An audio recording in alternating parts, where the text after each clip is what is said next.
All right, thank you for staying with us, and thank you, Shireen Adel, again for this report. And we're back here with Dr. Doha Abdel Hamid, the International Economic Policies expert.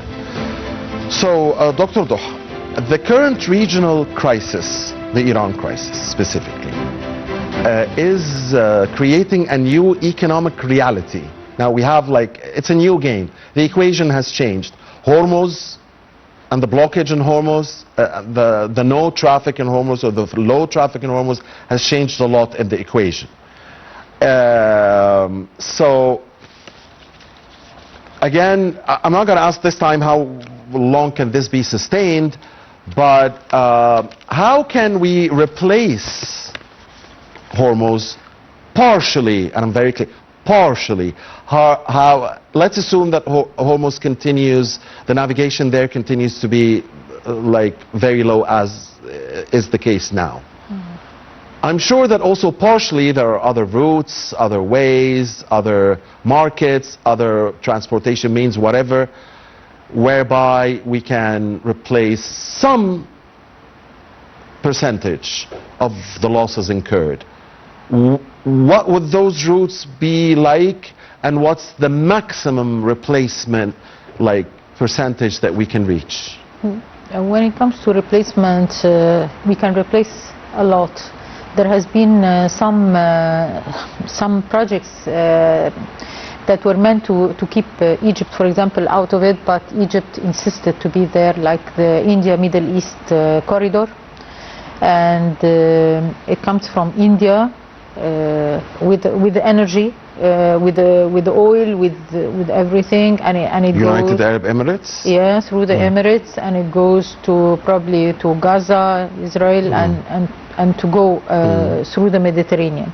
However, Egypt, with its own wisdom, of course, got into the project and decided to integrate this project into the Suez Canal and to develop as well the region of Suez Canal Economic Zone, industrial zone, and to have other as well trade routes, the diagonal going to the Mediterranean from Sharm to the Mediterranean, Al Hamra, and other routes as well, and to Dumyat and to Alexandria, and as well the other route to Cape Town.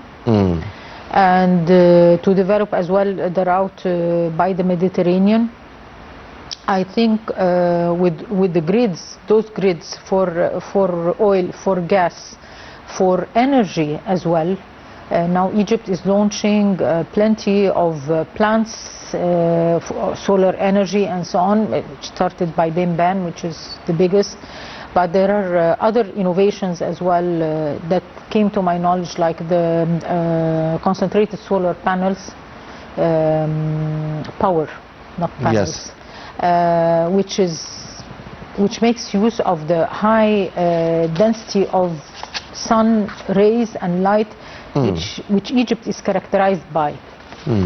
Which can increase the mix, the energy mix quite efficiently, and which can be shared as well with Europe and with the entire Arab countries and with Africa and the Mediterranean. Are these things already in place, Dr. Doha, or are these things under construction?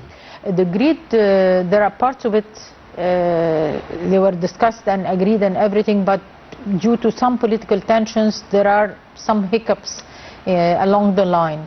I think with the war and with the influence that is rippling throughout the region, I think it's about time that we rediscuss with our brother and sister countries and reconnect the missing bits and pieces in the jigsaw. So technically, for Egypt, in your view, it is possible to make up for much of the losses concerning the Hormuz situation, right? Technically. Yes, okay. I think so. If we manage to think of transforming, not reforming now, we are about to start a new program for our economy.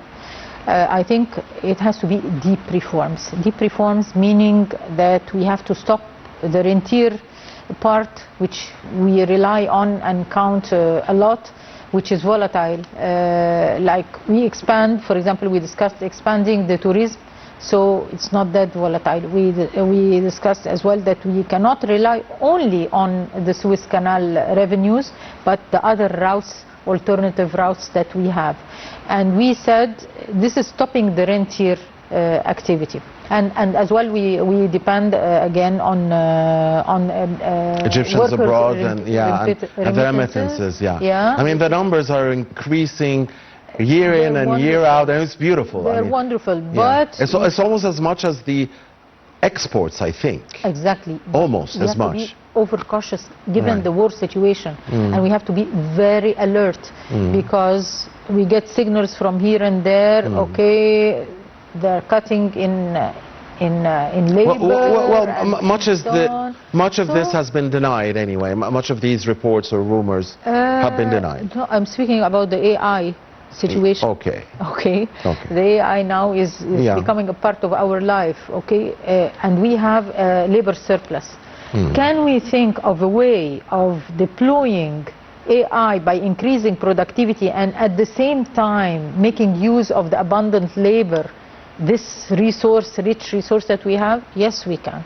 Yes, we can. But I have not heard someone thinking about it or talking about it. No, we all must think about this. You see, you're opening so many points, Dr. Doha. I'm going to leave this. I'm just going to focus with you. So you opened the AI thing.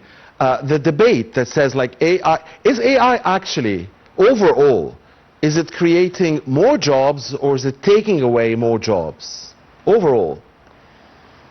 Well, it does create some, it does take some. So. Yeah, some and some. Yes, of course. The plus minus. The routine work can be eliminated so easily. Right. Intellectual work is needed because you have to control the machine. You are sitting on a driver's seat, and you have to control the thing.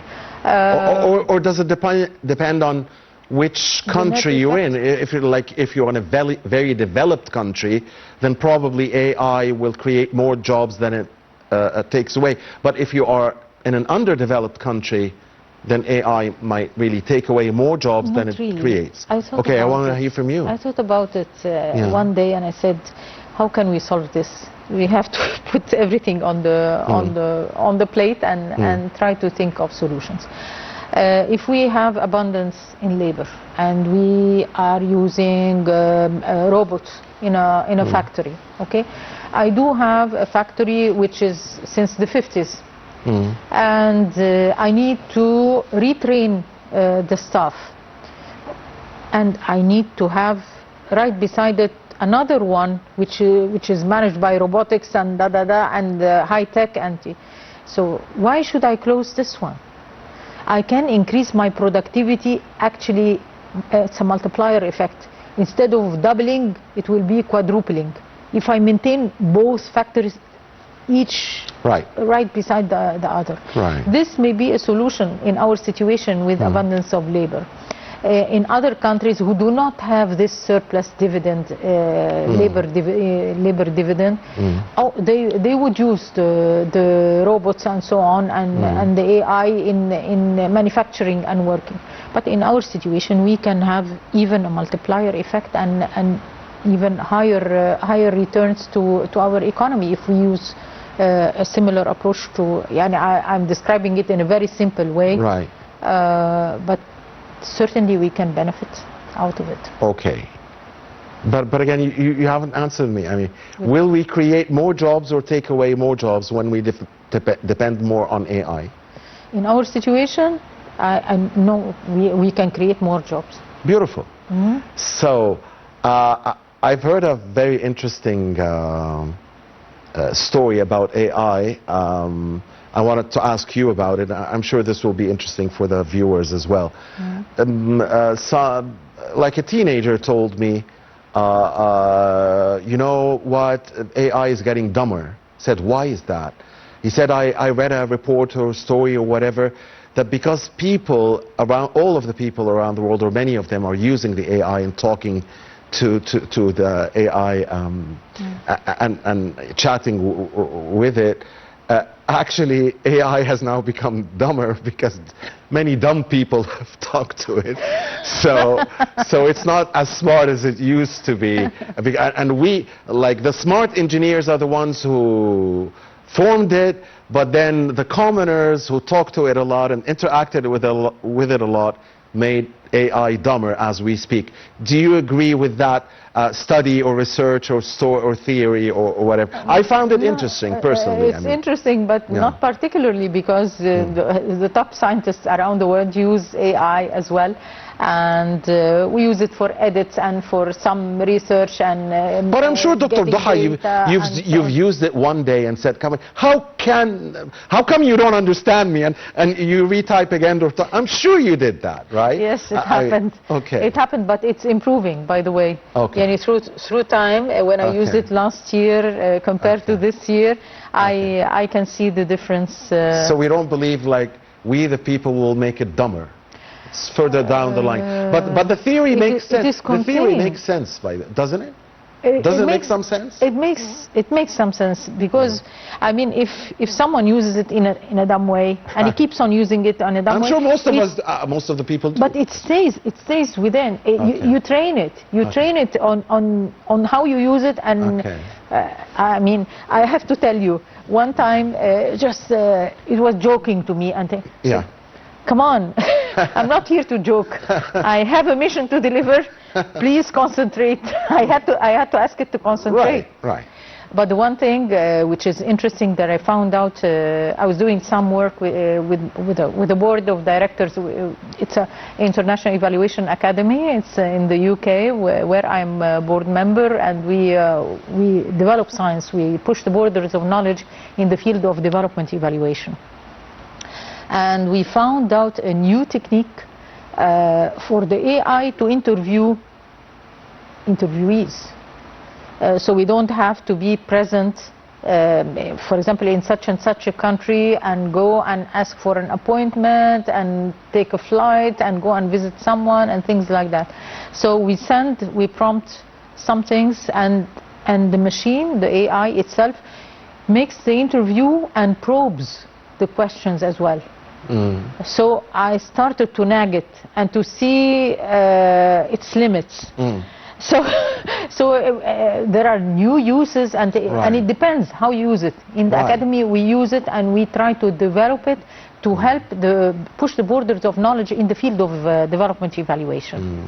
And in handling scenarios in the poly-crisis, like the situations that we are facing here with Iran and so on.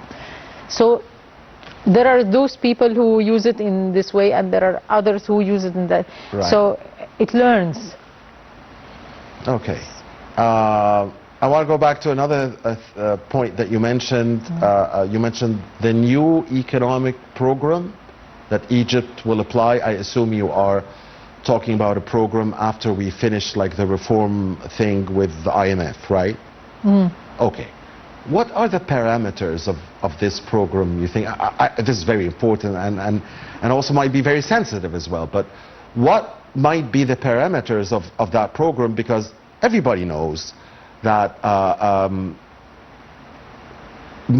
lot has succeeded in the reform program, but because of the inflation, because of the wars, the crises, and you name it, you know, many people are not bearing the fruits of like the good numbers when it comes to growth and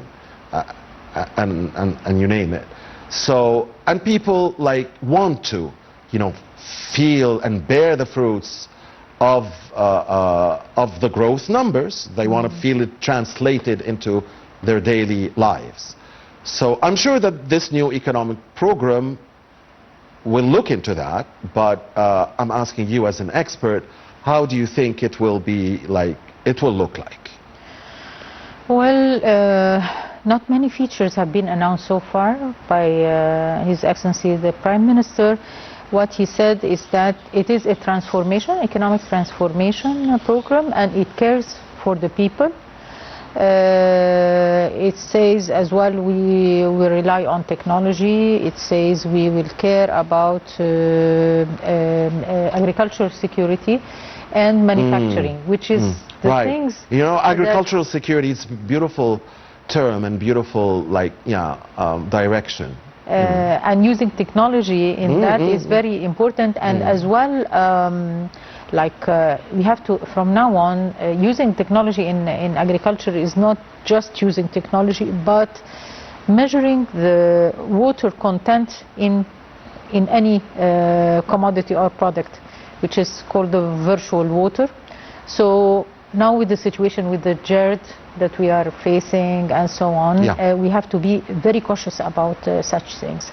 So what I'm hoping is to think about social equity, distribution of income, because this is an issue that was there before even 2011. Exactly. So it's about time to think about that. It's about time as well to try to incorporate the informal economy into the mainstream, so in a gentle way, in an attractive way, and to give incentives for those small and fragile enterprises to get voluntarily into the mainstream and to take benefits by giving them subsidized financing, for example, to enable them establish and grow, to exempt them from registration fees at the very start, and such things. And by the way, it's very important, something which is always missed in, with the issue of the informal economy, which is actually its effect on the accounts, the national accounts. When they are gotten into the mainstream, the national accounts will improve and the growth rate will increase, because it's something in the shadow. All right. And we want to see these, again, growth rates being translated into the daily lives of the people, for sure. Thank you very much, Dr. Doha Abdel Hamid, the International Economic Policies expert, the AEUC professor, and the Evaluation Advisory Panel chair at the International Fund for Agricultural Development in Rome. Thank you very much, Dr. Doha. It's been a great pleasure and honor having you. Pleasure is mine. Thank you so much, Mr. Mohammed. Thank you, Dr. Doha. Thank you, ladies and gentlemen. Please stay with 9 TV. US President promised economic warfare and isolation on an unprecedented scale, but provided few details.